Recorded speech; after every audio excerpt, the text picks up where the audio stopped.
नमस्कार, आप देख रहे हैं एनएमएफ न्यूज में आपके साथ शबनम। संभल में योगी सरकार और योगी की पुलिस के ताबड़तोड़ एक्शन ने सांसद जियाउर रहमान बर की मुश्किलें बढ़ा दी हैं। इसके साथ ही साथ उन मस्जिदों पर भी एक्शन शुरू हो गया है जिनमें बिजली चोरी का बड़े लेवल पर खेल चल रहा था। अब खुलासा यह हुआ है कि बिजली चोरी के मामले में 1400 एफआईआर दर्ज की गई हैं, जिसमें 16 मस्जिदें और मदरसे शामिल हैं। इसके साथ साथ ही जियाउर रहमान बर का भी एफआईआर में नाम सामने आ गया है, जिससे उनकी गिरफ्तारी अब संभव होती नजर आ रही है। बता दें कि संभल में बिजली विभाग लगातार एक्शन ले रहा है। पहले डिपार्टमेंट में सपा सांसद जियाउर रहमान बर के खिलाफ मामला दर्ज करा।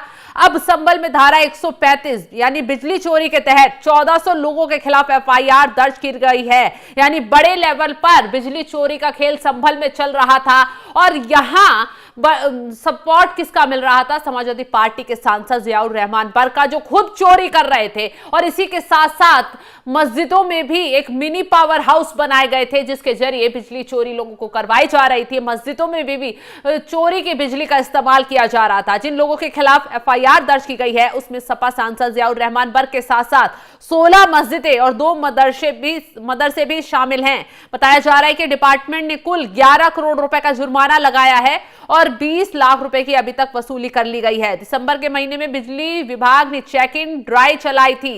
इस दौरान खग्गूसराय, रायबत्ती, दीपा, हिंदूपुरा खेड़ा, सराय सहित कई इलाकों में जाकर चेक इन की गई थी। इस ऑपरेशन के दौरान बिजली विभाग ने बड़े पैमाने पर बिजली चोरी होते हुए पकड़ी थी। बिजली विभाग ने सपा सांसद जियाउर रहमान बर के घर पर छापेमारी की गई थी। 2 दिन तक ये छापेमारी चली थी। इस दौरान उनके घर पर कई खामियां मिली थी, जिसके बाद जियाउर रहमान बर के खिलाफ मुकदमा दर्ज किया गया और उन पर 1 करोड़ 91 लाख का जुर्माना भी ठोक दिया गया। सांसद के घर बिजली विभाग ने बिजली काट दी थी और उन पर कर्मचारियों को धमकाने का आरोप भी लगाया था। जियाउर रहमान बर का नाम संभल हिंसा में भी सामने आया। उन पर आरोप है कि उन्होंने लोगों को भड़काने का काम किया था।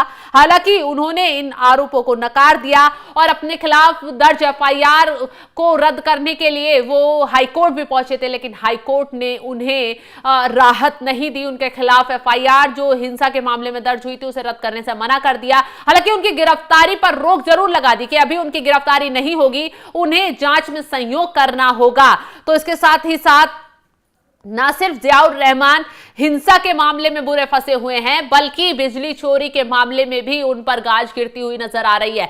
बता दें कि संभल में मस्जिद शाही जमा मस्जिद के सर्वे के लिए टीम पहुंची थी। जब वो टीम निकल रही थी तो उसके बाद कुछ असामाजिक तत्वों ने, वहां पर दंगाइयों ने बवाल किया, हिंसा भड़काई, पत्थरबाजी की, आगजनी की, जिसमें कई लोगों की मौत हो गई क्योंकि गोलीबारी भी हुई थी और कई पुलिसकर्मी गंभीर रूप से घायल हो गए। जिसके बाद लगातार जो यूपी पुलिस है वो दंगाइयों के खिलाफ कार्रवाई कर रही है, धरपकड़ जारी है। दंगाइयों को जहां वो छुपे हुए हैं वहां से ढूंढ कर लाया जा रहा है। दिल्ली तक छापेमारी की गई है, कई दंगाइयों को दिल्ली से भी गिरफ्तार किया गया है और इसके साथ ही साथ पुलिस एसपी पर फायरिंग करने वाले आरोपी को भी दिल्ली के शाहीन बाग से गिरफ्तार किया गया।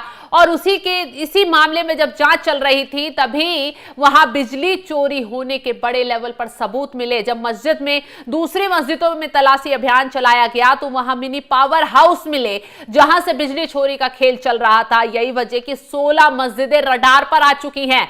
योगी आदित्यनाथ ने इन मस्जिदों में सख्ती से जांच के आदेश दिए हैं, क्योंकि कोई भी चोरी का काम या फिर कोई भी गलत काम कहीं भी बर्दाश्त नहीं किया जाएगा। सीएम योगी आदित्यनाथ साफ शब्दों में कह चुके हैं, जो भी संभल में गलत काम कर रहे हैं और जो भी लोग हिंसा में शामिल थे उन्हें किसी भी हाल में छोड़ा नहीं जाएगा, चाहे वो कितना भी बड़ा पावरफुल नेता क्यों ना हो, या आम आदमी हो या खास आदमी हो। जिसने अपराध किया है उसे सजा दी जाएगी। और यही वजह है कि उसके बाद इस मामले में बिजली विभाग की एंट्री हुई। बिजली विभाग ने जब पूरे इलाके में सघन तलाशी अभियान चलाया, चेक इन अभियान चलाया, तो पाया गया कि तमाम घरों में बिजली चोरी का धंधा चल रहा था।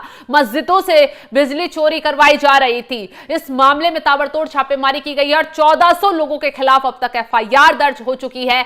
इसके साथ ही साथ जियाउर रहमान बर का नाम भी इस एफआईआर में दर्ज है और कहा जा रहा है कि उन पर गिरफ्तारी की तलवार लटक रही है और हो सकता है उन पर जो जुर्माना लगाया गया वो जुर्माना भी भरना होगा और बाकी लोगों के खिलाफ भी जुर्माना बिजली विभाग की तरफ से लगाया गया और जो जुर्माना नहीं भरेगा उसकी प्रॉपर्टी पर गाज गिर सकती है, प्रॉपर्टी सीज की जा सकती है, जैसे कि जियाउर रहमान बर्क की प्रॉपर्टी पर भी आने वाले वक्त में गाज गिर सकती है क्योंकि यह मामला काफी हाई प्रोफाइल और गंभीर होता जा रहा है। वहीं दूसरी तरफ इस मामले में ये लगातार सियासी बयानबाजी हो रही है, कहा जा रहा है कि मुसलमानों को टारगेट किया जा रहा है, परेशान किया जा रहा है, लेकिन पुलिस प्रशासन ऐसे बातों को फैलाने वालों के खिलाफ भी कार्रवाई कर रहा है क्योंकि गलत अफवाह फैलाकर मामले को भड़काने की कोशिश की जा रही है और इसको लेकर पुलिस प्रशासन लगातार अलर्ट है। अब जिस तरीके से 1400 लोगों के खिलाफ एफआईआर दर्ज हुई है, 16 मस्जिदें और मदरसे रडार पर आ गए हैं, जियाउर रहमान की मुश्किलें बढ़ती चली आ रही हैं, उनसे संभल में काफी हड़कंप मचा हुआ है क्योंकि अगला एक्शन